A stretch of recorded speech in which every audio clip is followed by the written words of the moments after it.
Bonjour Antoine Mac et bienvenue à B2B. Bonjour, merci. On vous reçoit dans un cadre tout à fait particulier, c'est Building Bridges, cet événement à Genève consacré à la finance durable qui a lieu au début du mois d'octobre. Vous êtes un habitué des lieux, je dirais logiquement, parce que la durabilité, c'est votre métier. Vous avez cofondé et vous dirigez Covalence à Genève. Vous évaluez les entreprises précisément sur leur durabilité, comment elles traitent l'environnement, respectent les normes sociales ou encore adoptent de bons principes de gouvernance. Je vous demanderai s'il y a eu des progrès ces dernières années dans tous ces domaines, alors que des vents contraires assez forts soufflent des États-Unis pour revenir en arrière sur ces principes. Vous donnerez votre point de vue, mais avant, on va faire mieux connaissance avec vous, Antoine Mac, c'est la partie portrait.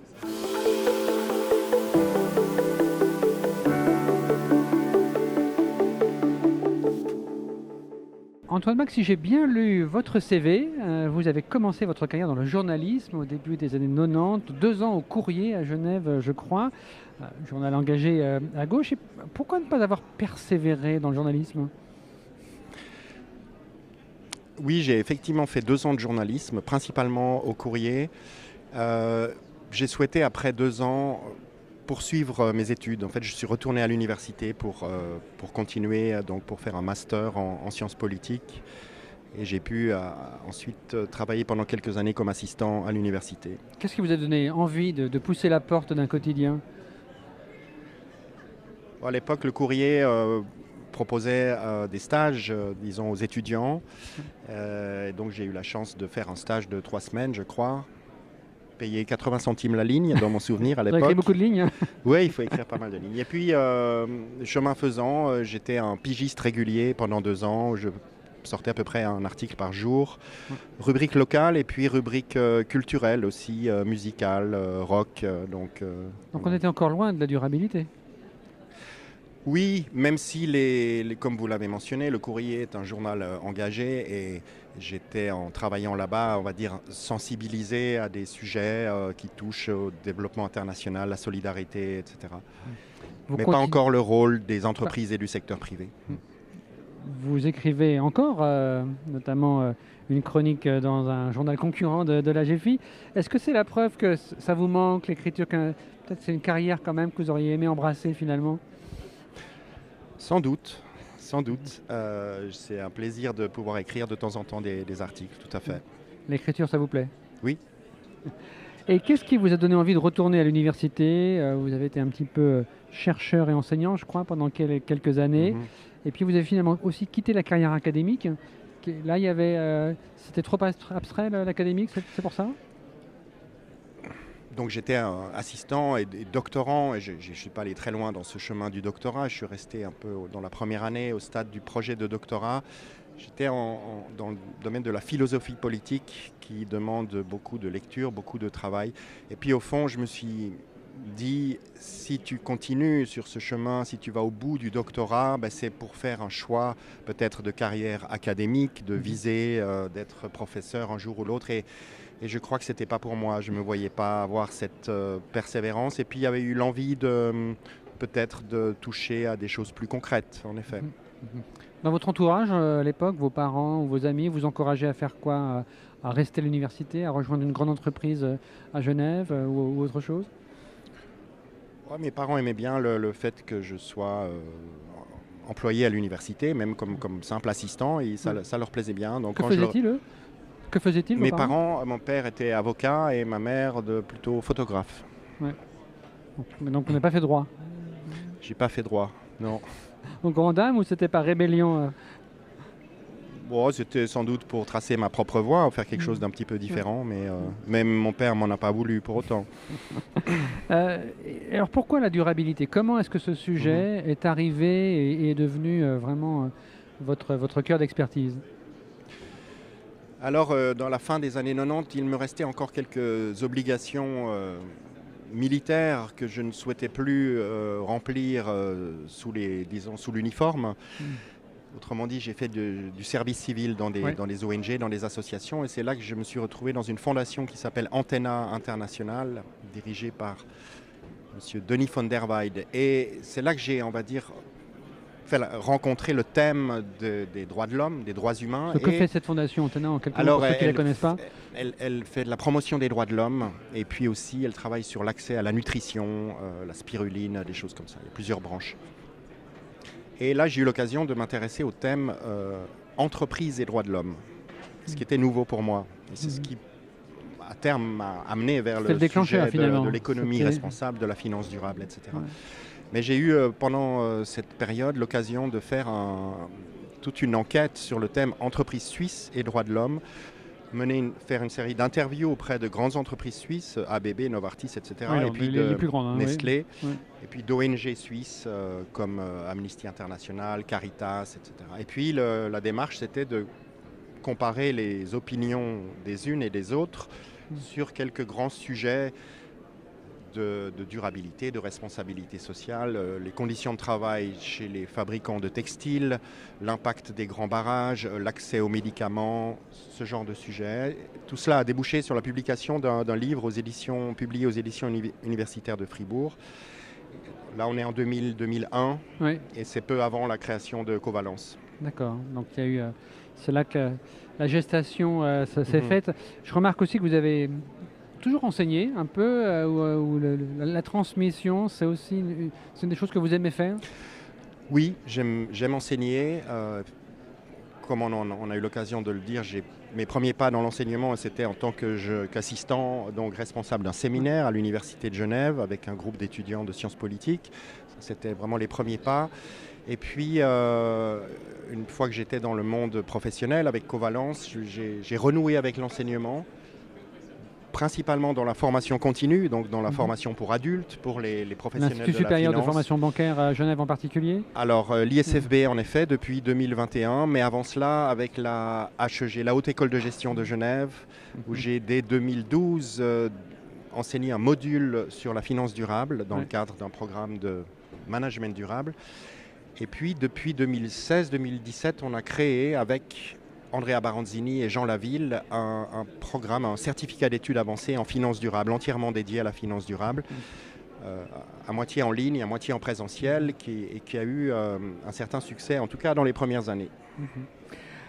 On parlera en détail de cette finance durable en parlant de Covalence dans un instant, mais avant, une dernière question personnelle. Dans votre parcours, il y a Genève qui revient tout le temps, hein. C'est l'Uni Genève, Covalence c'est à Genève, la formation bancaire c'est à Genève. Est-ce qu'il y a eu un moment, une envie de partir ailleurs, ou c'est plutôt un hasard que finalement vous soyez resté ici dans la cité de Calvin?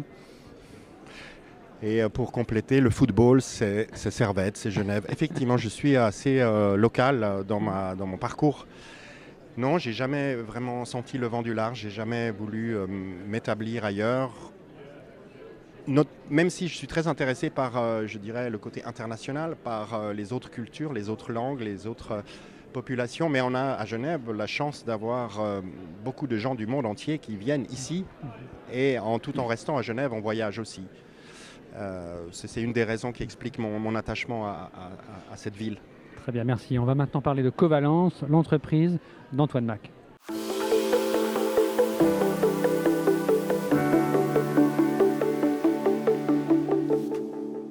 Antoine Mac, Covalence, vous l'avez dit, a été fondé en 2001, co-créé par vous et Marc Rochat. En quelques mots, quel est son modèle d'affaires? Pour compléter votre introduction, on était même 6 cofondateurs, même si en effet Marc Rochat est toujours mon associé principal.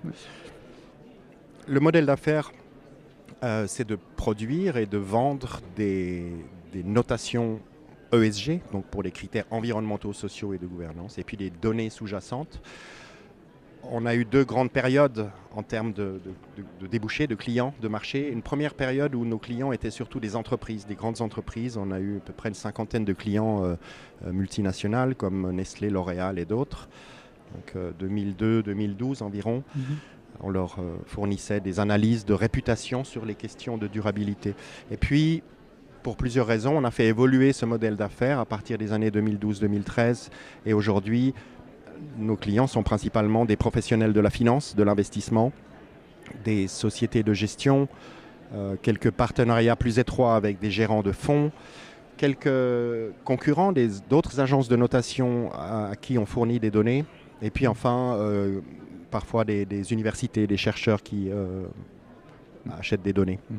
Et donc le modèle économique, c'est de vendre ces expertises. Donc les clients financiers achètent vos évaluations. Voilà, c'est une forme d'abonnement annuel où chaque mois, chaque trimestre, ils reçoivent des scores, des notations sur... Nous, on suit principalement les grandes sociétés cotées, les multinationales. Je crois une quinzaine de milliers, c'est juste? Voilà, une quinzaine de milliers de sociétés. Donc à travers le monde. Hein, à travers le monde, Suisse, avec des moyens limités. Hein. On est une petite équipe de 4 personnes. On utilise depuis au moins 10 ans des outils d'intelligence artificielle pour automatiser la lecture et la classification des médias, de la presse. D'accord. Ouais. Ça touche un peu à la méthodologie. Je ne sais pas si c'est intéressant d'en parler en 2 mots, mais enfin, on a une approche multisource. Les données traditionnelles de la notation ESG, c'est des indicateurs publiés par les entreprises elles-mêmes. Oui. Nous les considérons, nous achetons ces données, mais nos spécialités, c'est d'analyser les sources externes, les médias, les ONG, les syndicats, pour voir comment ils parlent des grandes entreprises et ils couvrent leurs bonnes ou mauvaises pratiques. Et pendant vos bientôt 25 ans d'existence, quelle est la principale évolution que vous observez du côté des entreprises? Est-ce qu'elles ont vraiment changé? Elles sont vraiment plus respectueuses de l'environnement, des normes sociales? Alors, c'est un débat sur lequel chacune peut avoir son opinion. Est-ce que l'économie durable et responsable, est-ce que ça marche? Est-ce que ça a fonctionné? Est-ce que ça a vraiment changé les comportements? Est-ce que la finance durable a vraiment changé les flux de capitaux? Ça reste ouvert. Mais ce qui, à mon avis, a changé et ce qui est difficilement contestable, c'est que les entreprises sont devenues plus transparentes. Par nature, les entreprises ne sont pas très transparentes, notamment pour des raisons de compétition, secret d'affaires, on communique de manière très ciblée. Alors, toutes ces attentes liées à la durabilité ont amener les entreprises et parfois les ont forcées quand même à ouvrir leurs portes davantage. Les très grandes cotées doivent publier un rapport annuel de durabilité. Les règlements et au-delà, je dirais, la pression de la société civile, des médias. Aujourd'hui, je me souviens lorsque je faisais ces interviews à la fin des années 90 auprès des grandes entreprises, l'une d'entre elles m'avait dit, mais écoutez, nous, ça fait 120 ans qu'on est là, nous savons que nous sommes éthiques. Si vous n'êtes pas d'accord avec cela, retournez à Moscou. Ouais. Donc c'était un petit peu encore c'était plutôt de la confrontation. Un climat de la guerre froide, quoi. Mais c'était un peu arrogant, c'était un peu si vous n'êtes pas content, voilà. Aujourd'hui, une entreprise ne peut plus dire ça, elles ne disent plus ça. Elles ont compris qu'elles doivent démontrer au public la manière dont elles travaillent. Ouais. Donc ça a changé. Ça a changé. Ça veut dire que pour vous, le travail, il a aussi changé, parce que s'il y a plus de données, ou au contraire, si le chemin a déjà été parcouru, est-ce qu'il y a moins besoin de vous qu'avant? Ça mérite un instant de réflexion. Je dirais qu'en même temps, c'est presque un processus infini, parce qu'il y a toujours de nouvelles exigences, de nouvelles attentes, de nouveaux enjeux. On parle aujourd'hui, l'intelligence artificielle est très présente, elle soulève aussi des enjeux éthiques importants. Donc ce n'est pas un processus qui est fini. Donc le travail continue. Il y a des progrès, les entreprises sont plus transparentes, mais les demandes aussi, les exigences s'élèvent en matière de... Maintenant, on veut du reporting sur les émissions de carbone indirectes, de scope 3, et tout ça est encore un long chemin. Par exemple. Et puis l'entreprise Covalence elle-même, elle se porte bien. Vous disiez, vous êtes une petite équipe, mais vous équilibrez vos comptes chaque année. Il y a une perspective de croissance. Honnêtement, on est plutôt une boutique. Nous sommes des artisans. On est bien sûr ouvert à des rapprochements. C'est plutôt comme ça qu'on voit l'avenir, la transmission, c'est potentiellement de se rapprocher avec un autre acteur ou d'autres acteurs. C'est comme ça que vous vous projetez pour les 5 ans qui viennent ou Oui, il y a un objectif de rapprochement qui est clairement là? Nous ne sommes pas les champions de la croissance organique. Mais de manière volontaire, c'est délibéré, j'entends? Non, je ne crois pas, non. Si on pouvait croître davantage, on l'aurait déjà fait, je pense. C'est plutôt lié à... Vous savez, il y a différents profils, il y a des gens qui sont plutôt des créatifs, des innovateurs, on ferait partie de cette catégorie-là. Et puis, il y a des gens qui sont très bons pour avoir de l'échelle, pour développer des business et des affaires. Et là, on est un petit peu moins bon. Vous êtes aussi actif un peu en dehors de la sphère strictement économique, parce qu'il y a ces évaluations en durabilité, mais vous travaillez aussi sur le lien entre les entreprises et la démocratie. Comment ça fonctionne? Qu'est-ce que vous essayez de mesurer exactement?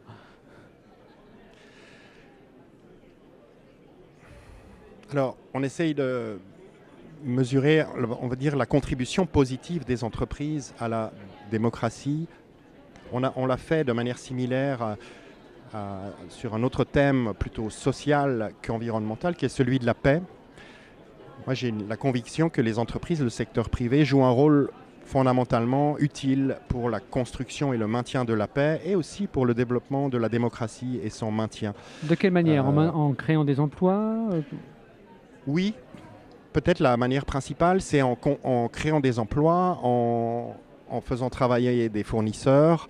Les entreprises peuvent contribuer au développement d'un secteur privé diversifié. Et ça, c'est très important comme, je dirais, facteur de développement de la démocratie et comme facteur qui empêche aussi la dictature ou le pouvoir totalitaire d'un gouvernement qui peut avoir cette tentation. Et puis après, ça peut être aussi de manière plus directe. Là, les entreprises de technologie ont parfois des produits, des solutions intéressantes, utiles, qui permettent aux citoyens de suivre en temps réel des élections, par exemple. Le rôle des médias sociaux est important dans les campagnes électorales. Certains jouent un rôle positif en accordant autant de temps de parole ou de bandes passantes aux différents partis en compétition. Et puis d'autres, parfois, sous pression peut-être, sont tentés de suivre le parti dominant. Et donc là, l'impact est plutôt négatif. Mais il y a... Aux États-Unis, lors des élections présidentielles, certaines entreprises allaient jusqu'à donner du temps libre, du congé payé à leurs employés pour leur permettre d'aller voter. D'autres compagnies offraient des trajets gratuits en taxi pour aller voter. Enfin, il y a différentes manières qu'ont les entreprises de promouvoir et donc ça, la démocratie. Vous suivez, vous le quantifiez et vous en faites quoi? C'est un thème relativement nouveau pour nous. Alors, on est plutôt dans une approche, je dirais, qui va de bas en haut, où on collecte des études de cas. Concrètement, des articles de presse avec une tonalité positive ou négative, une série d'actions positives ou négatives menées par les entreprises. Et on collabore avec une organisation intergouvernementale sur ce sujet qui s'appelle International IDEA, qui est financée par plusieurs gouvernements, dont la Suisse, qui est basée en Suède. Et eux, donc, ils suivent les évolutions de la démocratie dans le monde, mais à l'échelle des pays, le comportement des gouvernements. Et le projet qu'on a avec eux, c'est de faire le même type de suivi, mais à l'échelle des grandes entreprises, de suivre les contributions positives ou négatives des multinationales à l'état de la démocratie dans le monde. Et là, c'est un enjeu nouveau. C'est parce qu'on voit bien beaucoup de démocraties sont affaiblies. On peut même parler des États-Unis, on voit que la démocratie ou l'état de droit est affaibli. C'est un sujet qui émerge. C'est un sujet en tout cas très actuel. Il y a à la fois des progrès en termes de nombre de personnes dans le monde qui peuvent aller voter pour un candidat, puis en même temps au niveau qualitatif une régression de l'état de la démocratie dans plusieurs pays, dont les États-Unis. On aura l'occasion de parler de tous ces sujets prochainement, le 7 octobre, à la Maison Rousseau et Littérature à Genève, autour d'une table ronde pour ceux qui dédiée à ce thème. Cette réflexion sur l'entreprise, ça me fait penser au livre qu'a récemment publié André Hoffman, le vice-président du groupe Roche et représentant de la famille fondatrice du groupe pharmaceutique bâlois. Ça s'appelle Pour une prospérité durable et le sous-titre c'est La nouvelle nature de l'entreprise. Il estime que les entreprises aujourd'hui, comme Roche, doivent non seulement être rentables, ça c'est une première condition pour être durable, mais il faut aussi apporter un effet positif à l'écosystème. Que le vice-président des plus grandes entreprises de Suisse écrive ce genre de propos, ça vous surprend? Ça vous montre que le monde a vraiment changé parce que j'imagine que vous souscrivez. Oui, ça montre que le monde change, que ça souligne l'importance aussi des dirigeants des entreprises, des conseils d'administration, des familles, dans certains cas, qui sont copropriétaires des entreprises et de leur vision du monde. Mais je crois que ça répond aussi il y a aussi des facteurs assez rationnels et explicables. Les entreprises veulent attirer et garder des talents, des personnes qui sont intelligentes, qui sont motivées. Et on le voit, les nouvelles générations sont peut-être davantage que les anciennes préoccupées par l'état du monde et motivées à intégrer les questions sociales et environnementales dans des choix ou dans des rôles économiques, le rôle de consommateur, d'investisseur, d'employé. Que André Hoffman de Roche sorte ce genre de livre, ça vous a surpris ou vous trouvez que ça correspond bien à la transformation récente de Roche, où il y a encore un écart entre le discours et la réalité?